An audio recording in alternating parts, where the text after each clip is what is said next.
as a teen. I was very hurt and misguided and didn't know what to do. And I had stole because I had no money and I had nowhere to go and I needed it. And I had got locked up for it.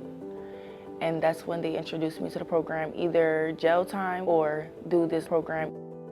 There should be other routes than just prison. Accountability not only looks like being able to say, hey, I was wrong in this situation. Hey, I could have navigated differently. Accountability is you guys being here. This is accountability, showing up. Unmask Youth program started to fulfill a need within the city of Philadelphia. Female youth is some of the most vulnerable youth within any city, but specifically our city. Girls in this neighborhood are facing poverty.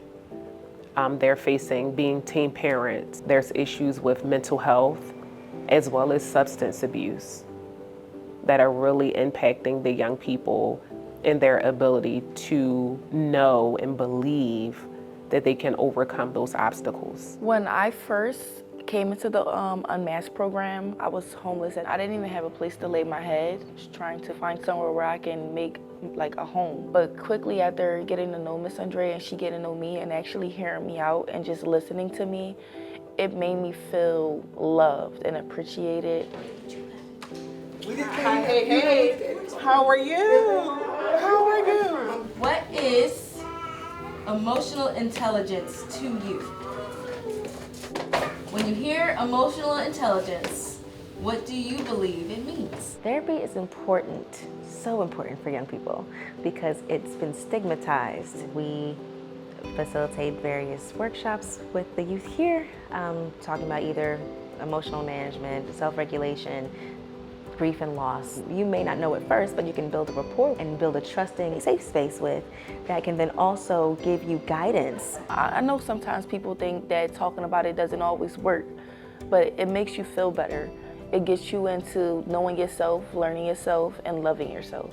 And I think that's really good for young ladies, especially at my age. I think Unmasked is important because it gives females a chance to bond and it gives us like a chance to know one another and to better understand each other. I think young adults my age should have another chance when they do things wrong in life instead of just getting pushed away or pushed to the side. Some lessons that I learned was talking about it is definitely the better way to go than retaliating. Unmasked taught me how to not just care for myself, well, to care for others and be kind to others. So please tell me 3 things you're grateful for and why, and 1 thing that you're most proud of and why. Some goals that I have for myself is to become a therapist for a child who's been neglected, abused. I think I can help and listen to people who needs to hear, like get heard. A lot of people don't get heard in those situations. Belief in self and being a life learner will help these young ladies achieve anything their heart desires. But when you come here, you're surrounded by love, you're surrounded by genuine care, and then you also are surrounded by people who you can look up to for guidance, for direction, and kind of see what you can be, not just where you are. I would say Unmasked gave me a pretty good opportunity at a second chance because I could have been in prison and my daughter would have never been here. I always wanted to have my own kid, to pour into her and to never teach her to like hate herself or to envy, and inspire yourself to be more. And if you see someone who needs the inspiration, you give it to them.